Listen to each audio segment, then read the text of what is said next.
Do you ever find yourself trying to sleep, but you can't seem to stop thinking about problems or things you need to do?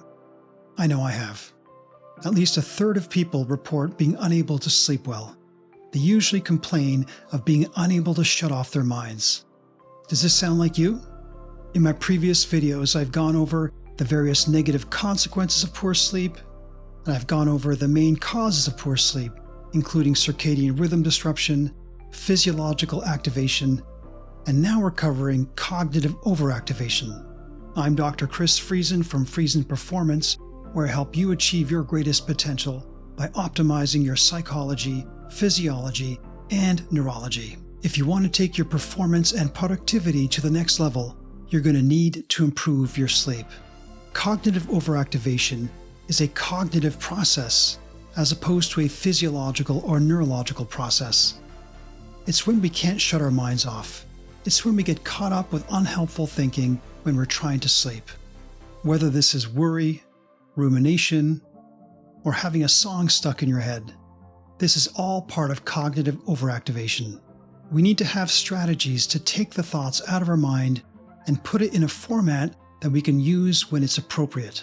We need to take this information out of our working memory, which is like sticky notes in our brains or a scratch pad, and put it in a format so we can take action on it at the appropriate time and place. One helpful strategy that you can do before you get to bed is to schedule something called worry time. This often seems counterintuitive for those of us who tend to worry too much. Why would we want to schedule more worry time when we worry too much already? Often when we're sleeping, we engage in something called unproductive worry. This is like spinning our wheels in our head, or going over things again and again. And unproductive worry is really worry that doesn't lead to any actionable strategies. It's not something we can put on a to-do list.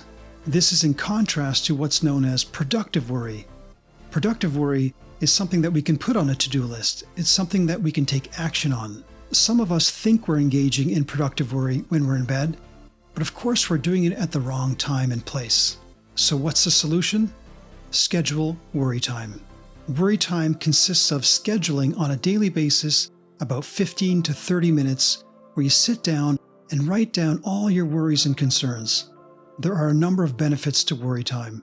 One is that it can put things into perspective. Another is we can turn unproductive worry into productive worry.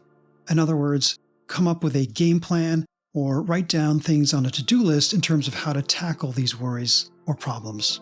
Once you practice worry time enough, you're going to start to notice that the worries cause less anxiety. This is due to the process of habituation. You kind of get used to it. Psychologists refer to this as exposure. One of the benefits of engaging in worry time on a regular basis is that we're better able to be in the present moment, to be more mindful. We find it easier to let go of worries when they come at inopportune times, for example, when you're trying to sleep, because you know that you're going to be able to worry about these things during worry time the following day. Another strategy to prevent difficulties sleeping due to our minds going is to schedule a daily check-in. This is when we check in with ourselves in terms of our past, present, and future. You want to ask yourself, what's going well? What's coming up? You may want to look at your calendar. Ask yourself, is there anything I need to prepare for that's coming up in my calendar? This will give you a consistent sense of where you are and where you're going. These are often the type of thoughts that pop up when people are trying to sleep. But if you do this on a regular basis during the day, you're less likely to have these types of thoughts pop up when you get down to sleep. A lot of people find this easy to do at the end of worry time. Another useful strategy is to have a place or a method to write things down if you're caught up in thinking when you're in bed. The idea is to have a way to take things out of your mind and into a usable format. So there's different ways of doing this. One is to just have a pen and paper beside your bed so you can jot down notes, whether they're productive worries, in other words, things you need to do, or unproductive worries, in other words, things that you can worry about during worry time the next day. It's often really helpful to write things down when you come up with something that seems really important to do and you're afraid you're going to forget it.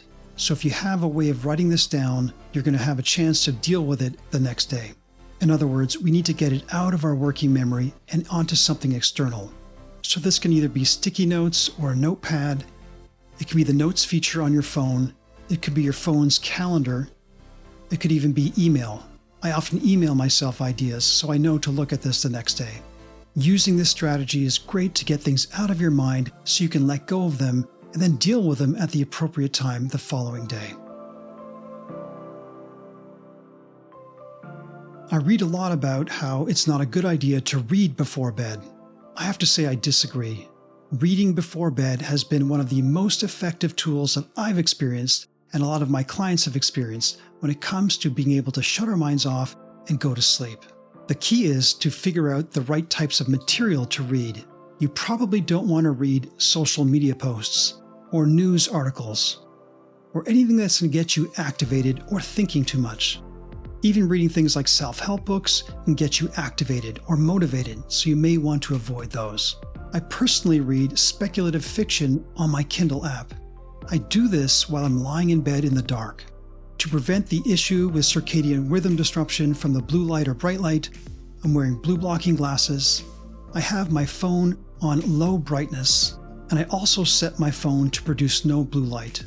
In the description of this video below, I'll put a link to how to do this on an iPhone. If you find yourself getting excited or coming up with ideas while you're reading, you know you're not reading the right types of materials. You don't want the material to be super boring. You want it to be mildly interesting.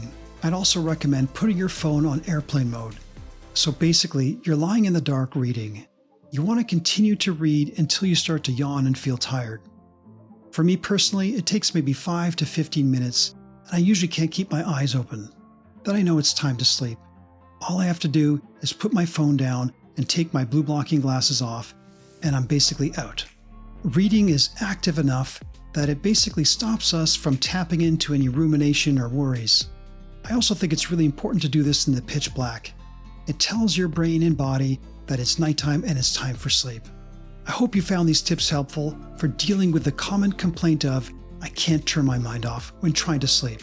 In the next few videos, I'm going to go over some neurological strategies to help you calm the mind in order to sleep. So until next time, keep moving forward.